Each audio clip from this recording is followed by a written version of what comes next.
ਇਹ ਵੇ ਚੱਕ number 84 gym ਬੇ, ਜਿਹਨੂੰ ਨਵੀਂ ਪੀੜ੍ਹੀ ਸਰਸ਼ਮੀਰ ਦੇ ਨਾਮ ਤੋਂ ਜਾਣਦੀ ਹੈ, ਪਰ ਇਸ ਪਿੰਡ ਦਾ ਇਤਿਹਾਸਿਕ ਨਾਮ ਢਹਿ ਪਈ।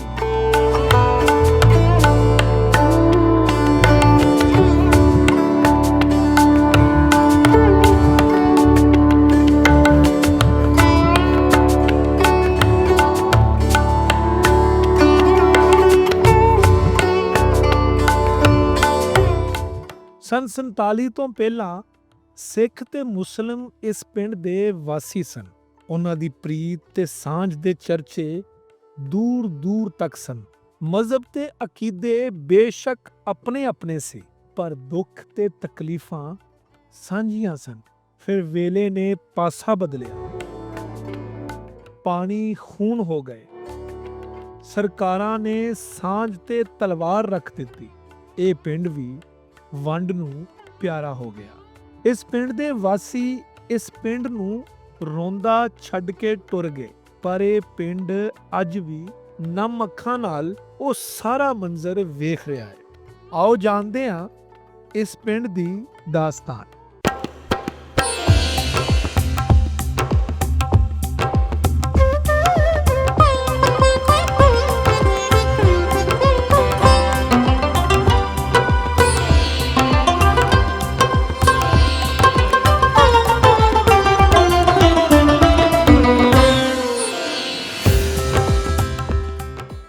ਵੰਡ ਦੀ ਕਾਤਲ ਲਕੀਰ ਤੋਂ ਪਹਿਲਾਂ ਸਿੱਖਾਂ ਦੀ ਇੱਕ ਵੱਡੀ ਤਾਦਾਦ ਇਸ ਪਿੰਡ ਦੇ ਵਿੱਚ ਰਹਿ ਰਹੀ ਸੀ। ਚੜ੍ਹਦੇ ਤੇ ਲਹਿੰਦੇ ਪੰਜਾਬ ਦੇ ਪੰਜਾਬੀਆਂ ਦਾ ਸਭ ਤੋਂ ਵੱਡਾ ਦੁੱਖ ਹੀ ਇਹ ਵੇ ਕਿ ਉਹ ਆਪਣੀ ਜੰਮਣ ਭੌਂ ਛੱਡ ਕੇ ਪਰਾਈ ਜਗ੍ਹਾ ਸ਼ਿਫਟ ਹੋ ਗਏ, ਪਰ ਸਿੱਖਾਂ ਦੀਆਂ ਯਾਦਾਂ ਹਲੇ ਵੀ ਚੱਕ ਨੰਬਰ 84 ਜੀਮ ਬੇ ਦੇ ਨਾਲ ਜੁੜੀਆਂ ਹੋਈਆਂ।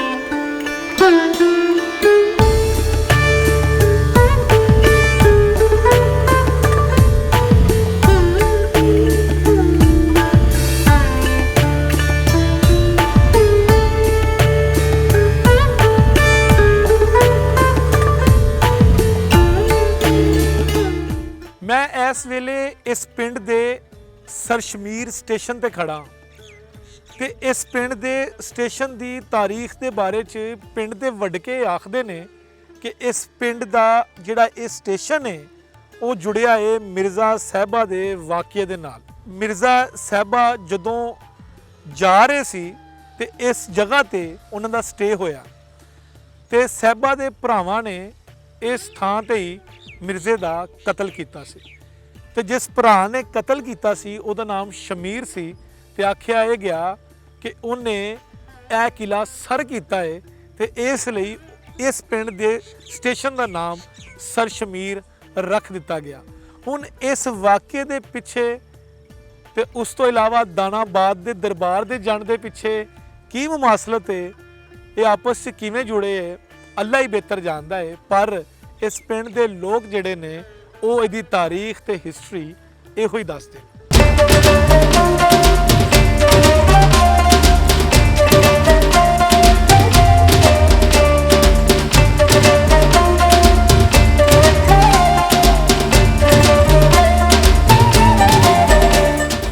ਸਿਆਣੇ ਆਖਦੇ ਨੇ ਕਿ ਪਿੰਡ ਆਪਣੇ ਰਕਬੇ ਤੋਂ ਨਹੀਂ ਬਲਕਿ ਪਿੰਡ ਦੇ ਵਿੱਚ ਰਹਿਣ ਵਾਲੇ ਲੋਕਾਂ ਦੇ ਮੁਹੱਬਤ ਤੇ ਭਾਈਚਾਰੇ ਤੋਂ ਪਹਿਚਾਨਿਆ ਜਾਂਦਾ ਹੈ। ਚੱਕ ਨੰਬਰ 84 ਜੀਮ ਬੇ ਦੀ ਇਹ ਖਾਸੀਅਤ ਹੈ ਕਿ ਜਿੱਡਾ ਵੱਡਾ ਇਹ ਪਿੰਡ ਹੈ ਓਡੇ ਵੱਡੇ ਹੀ ਇਸ ਪਿੰਡ ਦੇ ਵਸਣ ਵਾਲੇ ਲੋਕਾਂ ਦੇ ਦਿਲ ਨੇ।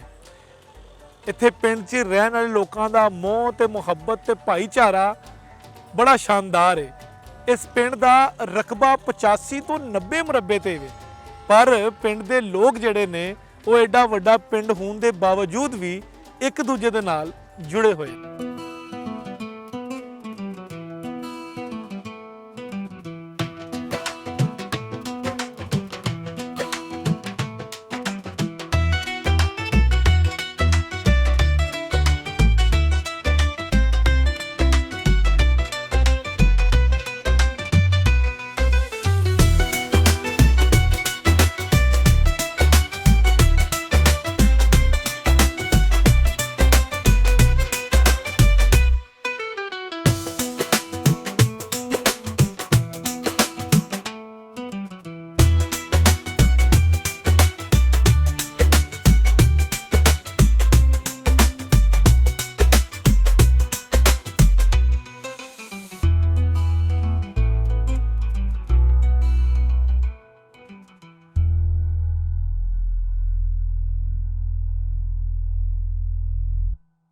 ਅਸਲ ਨਾਮ ਜੀ ਢੈਪੇ ਹੀ ਸਿੱਖਾਂ ਦਾ, ਅਤੇ ਸਰ ਸ਼ਮੀਰ ਸਟੇਸ਼ਨ ਸੀ ਇੱਥੇ, ਉਹਦੀ ਵਜ੍ਹਾ ਨਾਲ ਸਰ ਸ਼ਮੀਰ ਵਾ ਚੱਕ 84 ਆ ਹਿੰਬੇ।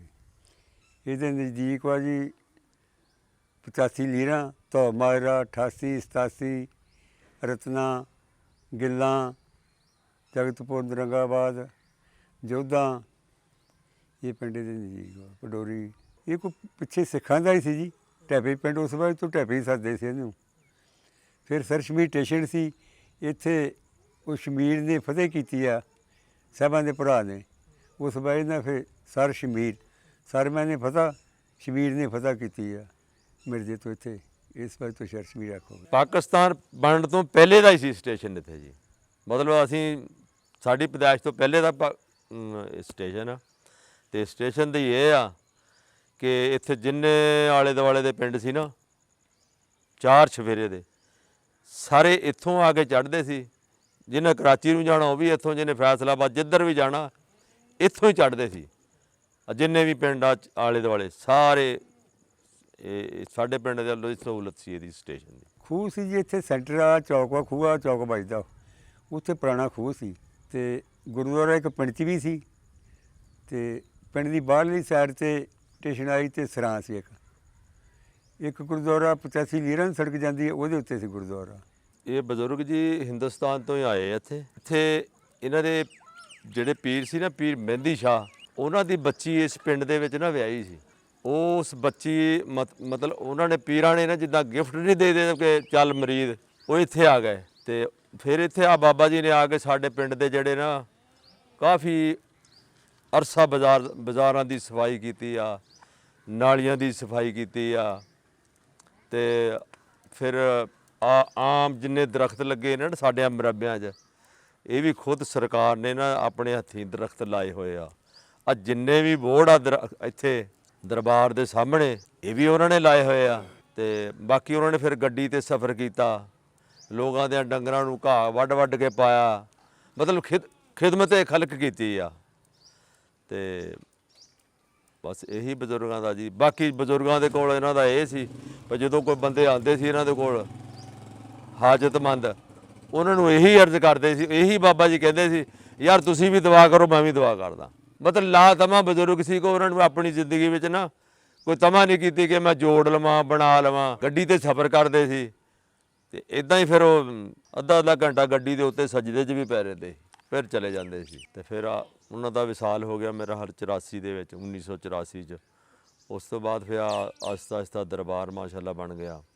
ਅਤੇ ਦਰਬਾਰ 'ਤੇ ਹੁਣ ਮੇਲਾ ਲੱਗਦਾ ਹਾੜ ਦੀ 17, 18, 19 ਅਤੇ ਮੁਹੱਰਮ ਦੀ 5 ਤੋਂ 10 ਤੱਕ ਇਹ ਮੇਲੇ ਲੱਗੇ। ਬਾਕੀ ਜੁਮੇਰਾਤ ਜੁਮਾ 'ਤੇ ਮੇਲਾ ਸਦਾ ਹੀ ਲੱਗਾ ਰਹਿੰਦਾ, ਅਤੇ ਲੰਗਰ ਹਰ ਵਕਤ ਮਿਲਦਾ ਇੱਥੋਂ, ਜਦੋਂ ਕੋਈ ਮਰਜ਼ੀ ਆਵੇ ਖਾਵੇ ਪੀਵੇ। ਸਾਡੇ ਪਿੰਡ ਦੇ ਬੰਦੇ ਜਿਹੜੇ ਆ ਨਾ, ਉਹ ਕਬੱਡੀ ਵੀ ਖੇਡਦੇ, ਫੁੱਟਬਾਲ ਵੀ, ਹਾਕੀ, ਕ੍ਰਿਕਟ, ਹਰ ਕਿਸਮ ਦਾ ਟੂਰਨਾਮੈਂਟ ਇੱਥੇ ਹੁੰਦਾ। ਈਵਨ ਕਿ ਤਾਸ਼ ਦਾ ਵੀ ਟੂਰਨਾਮੈਂਟ ਹੁੰਦਾ, ਕੋਕੇ ਕੀ ਹਰ ਚੀਜ਼ ਦਾ ਜਿਹੜਾ ਨਾ ਟੂਰਨਾਮੈਂਟ ਹੁੰਦਾ, ਹਰ ਖੇਲ ਖੇਡੀ ਜਾਂਦੀ ਇੱਥੇ। ਸਾਡੇ ਕੋਲ ਬੜੇ ਵੱਡੇ ਗਰਾਊਂਡ ਆ ਇੱਥੇ ਸਕੂਲ ਦੇ ਵਿੱਚ ਨਾ, ਬਹੁਤ ਅੱਛਾ ਐਂਟਰਟੇਨਮੈਂਟ ਹੁੰਦਾ ਇੱਥੇ। ਕਬੱਡੀ ਦੇ ਵਿੱਚ ਜਿਹੜਾ ਦੇਖੋ ਜੀ, ਸਾਡੇ ਕੋਲ ਜਾਨੀ ਜੱਟ ਇੰਟਰਨੈਸ਼ਨਲ ਪਲੇਅਰ ਆ, ਫਿਰ ਰਾਣਾ ਨਾਸਰ ਆ ਜੀ, ਫਿਰ ਬੱਦੂ ਬੰਦੇ ਮਾਰ ਆ, ਖੇਡ ਕੇ ਆਏ ਇੰਟਰਨੈਸ਼ਨਲ ਲੈਵਲ 'ਤੇ ਖੇਡ ਕੇ ਆਏ। ਹੁਣ ਫਿਰ ਉਹ ਤਿਆਰੀ ਦੇ ਵਿੱਚ ਜਾਣਗੇ, ਖੇਡਣਗੇ। ਥੋੜ੍ਹੇ ਦਿਨ ਬਾਅਦ ਸਾਡੇ ਹੈਗਾ ਆਪਣਾ ਟੂਰਨਾਮੈਂਟ ਵੀ ਆ ਕਬੱਡੀ ਦਾ, ਬਹੁਤ ਅੱਛਾ। ਬਾਹਰੋਂ ਵੀ ਪਲੇਅਰ ਆਉਂਦੇ ਆ, ਇੰਟਰਨੈਸ਼ਨਲ ਪਲੇਅਰ ਜਿਹੜੇ ਸਿਲੈਕਟਡ ਆ ਨਾ ਗੌਰਮੈਂਟ ਦੇ, ਉਹ ਵੀ ਆਉਂਦੇ ਆ। ਪਹਿਲੇ ਜੀ ਰਾਜਪੂਤਾਂ ਸੀ ਚੌਧਰੀ ਅਬਦੁਰਮਾਨ ਲਗੇਰੀਆ, ਅਤੇ ਰਾਈ ਸੀ ਗੁਲਾਮ ਨਬੀ ਅਤੇ ਬਾਬਾ ਮਾਮਦੀਨ। ਉਸ ਤੋਂ ਬਾਅਦ ਹੁਣ ਹੈਗਾ ਹਮੀਦ ਲੰਬੜਦਾਰ, ਅਤੇ ਫਿਰ ਉਹ ਸ਼ਾਹ ਮੁਹੰਮਦ ਲੰਬੜਕੇ ਸੀ, 2 ਲੰਬੜਦਾਰੀਆਂ। ਹੁਣ ਥਾਣੇ ਕਲਚਰ ਨੂੰ ਜਾਂਦੇ, ਹੁਣ ਲੰਬੜਦਾਰੀ ਆ ਕੰਮ ਖਤਮ ਆ। ਉਹ ਜਿਹੜੇ ਸਿਆਣੇ ਚੌਧਰੀ ਸੀ ਉਹ ਮਰ ਗਏ, ਉਹ ਥਾਣੇ ਵੱਲ ਜਾਣ ਦਿੰਦੇ ਹੀ ਨਹੀਂ ਸੀ, ਇੱਥੇ ਪਿੰਡ 'ਚ ਹੀ ਗੱਲ ਮੁੱਕਦੀ ਸੀ। ਹੁਣ ਥਾਣੇ ਵੱਲ ਨਹੀਂ ਜਾਂਦੇ। ਸਾਡੀ ਸਭ ਤੋਂ ਜ਼ਿਆਦਾ ਫਸਲ ਤੇ ਹੁੰਦੀ ਹੈ ਜੀ ਕਮਾਦ ਅਤੇ ਗੰਦਮ। ਬਾਕੀ ਕਿਸਾਨ ਹੁਣ ਤੁਹਾਨੂੰ ਪਤਾ ਜਿੱਦਾਂ ਆਮ ਹਾਲਾਤ ਚੱਲਦੇ ਨੇ, ਜਿਹਦੇ ਕੋਲ 10 ਰੁਪਏ ਹੈਗੇ ਆ ਉਹ ਫਸਲ ਦੀ ਅੱਛੀ ਫਸਲ ਲੈ ਲੈਂਦਾ, ਜਿਹਦੇ ਕੋਲ ਨਹੀਂ ਹੈਗੇ ਉਹ ਤਾਂ ਫਿਰ ਇੱਦਾਂ ਹੀ ਆ। ਫਸਲ ਦਾ ਮੁਆਵਜ਼ਾ ਕੋਈ ਨਹੀਂ ਮਿਲਦਾ ਨਾ। ਕਣਕਾਂ ਤੇ ਉਹ ਵੀ ਕੌਡੀਆਂ ਦੇ ਭਾਅ, ਗੰਨਾ ਤੇ ਉਹ ਵੀ 200 ਤੋਂ ਸ਼ੁਰੂ ਕਰਦੇ, ਜਦੋਂ ਆਖਰੀ ਤੇ ਕਿਸੇ ਦਾ ਦਵਾੜ ਰਹਿ ਜਾਂਦਾ ਉਦੋਂ 300-400 ਰੇਟ ਕਰ ਦਿੰਦੇ ਆ। ਇਸੇ ਤਰ੍ਹਾਂ ਕਿਸਾਨ ਦੇ ਹਾਲਾਤ ਨੇ ਜੀ। ਬਾਕੀ ਸਾਰੀਆਂ ਫਸਲਾਂ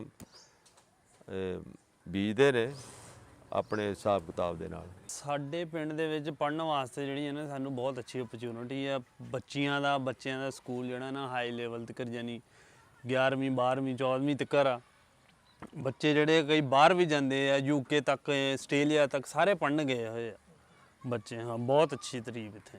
ਪਹਿਲੇ ਸਕੂਲ ਸੀ ਜੀ ਇਹ ਸਾਡੇ ਮਿਡਲ, ਹੁਣ ਹਾਈ ਆ ਕਾਲਜ ਵੀ ਬਣ ਗਿਆ, ਬੱਚਿਆਂ ਦਾ ਵੀ ਹਾਈ ਹੈ ਤੇ ਕਾਲਜ ਬਣ ਗਿਆ ਹੈ।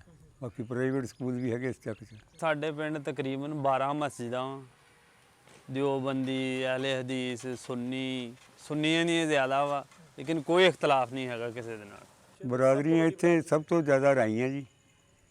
ਕੋਈ ਜੱਟ ਵਾ, ਉਸ ਤੋਂ ਘੱਟ ਰਾਜਪੂਤ ਵਾ, ਬਾਕੀ ਸਾਰੀਆਂ ਬਰਾਦਰੀਆਂ। ਕੋਈ ਡੋਗਰ ਵਾ, ਬਾਕੀ ਹਰ ਬਰਾਦਰੀ ਹੈ ਇੱਥੇ। ਲੋਕਾਂ ਦਾ ਇਸ ਰੋਜ਼ਗਾਰ ਜੀ, ਜਿੰਨੇ ਜ਼ਿਆਦਾਤਰ ਲੋਕ ਬਾਹਰ ਗਏ ਨੇ ਸਾਊਦੀਆ, ਇਹ ਜ਼ਿਆਦਾਤਰ ਇਹਨਾਂ ਦਾ ਲੋਕਾਂ ਦਾ ਰੋਜ਼ਗਾਰ ਆ। ਬਾਕੀ ਕਾਰੋਬਾਰ ਤੇ ਤੈਨੂੰ ਪਤਾ ਵੀ ਕੋਈ ਮਿੱਲਾਂ 'ਚ ਮਜ਼ਦੂਰ ਵੀ ਕਰਦੇ ਨੇ ਤੇ ਆਪਣੀ ਵਾਹੀ ਬੀਜੀ ਵੀ ਕਰਦੇ। ਜ਼ਿਆਦਾ ਲੋਕ ਜਿਹੜੇ ਬਾਹਰ ਦਾ ਰੋਜ਼ਗਾਰ ਆ ਨਾ ਉਹੀ ਆ ਸਾਊਦੀਆ। ਸਾਡੇ ਪਿੰਡ ਦੇ ਜੀ ਵਿੱਚੋਂ ਸਭ ਤੋਂ ਪਹਿਲੇ ਜਿਹੜੇ ਲੋਕਾਂ ਦੀ ਖਿਦਮਤ ਕਰਦੇ ਸੀ, ਆਇਆ ਗਿਆ ਲੋਕਾਂ ਦੀ, ਬਾਹਰੋਂ ਆਉਂਦੇ ਆ, ਬਹਿੰਦੇ ਆ, ਉੱਠਦੇ ਆ, ਉਹ ਕਰਦੇ ਸੀ ਜੀ ਸਾਡੇ ਪਿੰਡ ਦੇ ਕੈਪਟਨ ਮੇਜਰ ਰਹਿਮਤ ਖਾਨ ਡੋਗਰ। ਉਹ ਸੀ ਇੱਥੇ ਆਇਆ ਗਿਆ ਬੰਦਿਆਂ ਦੀ, ਹਰ ਬੰਦੇ ਨੂੰ ਰੋਟੀ ਪਾਣੀ ਜਿਸ ਤਰ੍ਹਾਂ ਦੀ ਉਹਦੀ ਹੁੰਦੀ ਸੀ ਨਾ ਖੁਆਇਸ਼, ਉਹਨੂੰ ਮਿਲਦਾ ਸੀ। ਬਾਕੀ ਨੰਬਰਦਾਰ ਜੋ ਤੁਹਾਨੂੰ ਦੱਸ ਦਿੱਤਾ ਕਿ ਅਬਦੁਰਰਹਿਮਾਨ ਨੰਬਰਦਾਰ ਸੀ, ਬਾਬਾ ਮਾਮਦੀਨ ਨੰਬਰਦਾਰ ਸੀ, ਅੱਗੇ ਉਹਨਾਂ ਦੇ ਬੇਟੇ ਚੌਧਰੀ ਗੁਲਾਮ ਹੈਦਰ ਸੀ, ਉਹਨਾਂ ਨੇ ਚੌਧਰ ਕੀਤੀ, ਠੀਕ ਠਾਕ ਚੌਧਰ ਕੀਤੀ ਆ। ਰਾਣਾ ਸੈਨ ਖਾਂ ਸੀ, ਹੋਰ ਨੁਮਾਇਆਂ ਬੰਦੇ ਹੈ ਨੇ, ਅਮੀਦ ਨੰਬਰਦਾਰ, ਆਪਣੇ ਆ ਸਾਡੇ ਪਟਵਾਰੀ ਰਾਣਾ ਵਾਹਦ ਖਾਂ ਫੌਤ ਹੋ ਗਏ ਨੇ। ਮਤਲਬ ਇਹਨਾਂ ਨੇ ਵੀ ਮਤਲਬ ਚੰਗੀ ਲੋਕਾਂ ਦੀ ਆਏ ਗਏ ਬੰਦੇ ਨੂੰ ਰੋਟੀ ਪਾਣੀ, ਮੇਜਰ ਸਾਹਿਬ ਤੋਂ ਬਾਅਦ ਇਹਨਾਂ ਨੇ ਵੀ ਚੰਗੀ ਖਿਦਮਤ ਕੀਤੀ ਆ। ਸਾਡੇ ਪਿੰਡ ਦੇ ਵਿੱਚ ਇਹ ਆ ਕਿ ਜਿੰਨੇ ਮੋਸਟ ਜ਼ਿਆਦਾ ਘਰ ਜਿਹੜੇ ਆ ਨਾ, ਉਹਨਾਂ ਦੇ ਘਰ ਸ਼ਹਿਰਾਂ 'ਚ ਵੀ ਹੈਗੇ ਆ, ਪਿੰਡਾਂ 'ਚ ਵੀ ਹੈਗੇ ਆ। ਜਿੱਥੇ ਦਿਲ ਕੀਤਾ ਨਾ ਉਧਰ ਨੂੰ ਚਲੇ ਗਏ, ਕਦੀ ਪਿੰਡ ਆ ਗਏ, ਕਦੀ ਸ਼ਹਿਰ ਚਲੇ ਗਏ। ਇਹ ਨਹੀਂ ਵੀ ਪਿੰਡੇ ਆ ਤੇ ਪਿੰਡ ਹੀ ਇੱਥੇ ਧੁੱਪ ਸੇਕੀ ਜਾ ਰਹੇ ਆ, ਸ਼ਹਿਰ ਵੀ ਜਾਂਦੇ ਤੇ ਇੱਥੇ ਵੀ ਜਾਂਦੇ। ਬਿਜ਼ਨਸਮੈਨ ਆ ਸਾਡੇ ਬੰਦੇ, ਪੜ੍ਹੇ ਲਿਖੇ ਆ, ਸਰਕਾਰੀ ਜੋਬਾਂ ਕਰਦੇ ਆ, ਕੈਪਟਨ ਤਿੱਕਰ ਪਾਇਲਟ ਆ, ਇਹ ਆ ਪੁਲਿਸ ਵਾਲੇ ਆ, ਦੂਸਰੇ ਅਦਾਰੇ, ਕਿੰਨੇ ਸ਼ੋਬਿਆਂ ਦੇ ਵਿੱਚ ਸਾਡੇ ਜਿਹੜੇ ਨਾ ਮੁੰਡੇ ਪਿੰਡ ਦੇ ਕਾਫੀ ਅੱਛੇ ਪੜ੍ਹੇ ਲਿਖੇ ਆ। ਸਾਡੇ ਪਿੰਡ ਦੇ ਵਿੱਚ ਕੋਈ ਦੁਸ਼ਮਣੀ ਨਹੀਂ ਅੱਜ ਤੱਕ ਕਿਸੇ ਦੇ ਨਾਲ, ਕਿਸੇ ਨੂੰ ਜੀ ਫੜਾਤਾ, ਕਿਸੇ ਨੂੰ ਛਡਾਤਾ, ਇੰਜ ਦਾ ਕੋਈ ਨਹੀਂ। ਅੱਗੋਂ ਤੇ ਮਾੜੀਆਂ ਮੋਟੀਆਂ ਤੇ ਹੋ ਜਾਂਦੀਆਂ। ਬਾਕੀ ਸਾਡਾ ਪਿੰਡ ਜਿਹੜਾ ਨਾ ਸੁਲ੍ਹਾ ਸਫਾਈ ਨਾਲ ਹੀ ਹਮੇਸ਼ਾ ਰਿਹਾ ਵਾ। ਇਹਨਾਂ ਦੇ ਵਿੱਚ ਕੋਈ ਐਸੀ ਗੱਲਬਾਤ ਨਹੀਂ ਪਾਈ ਗਈ।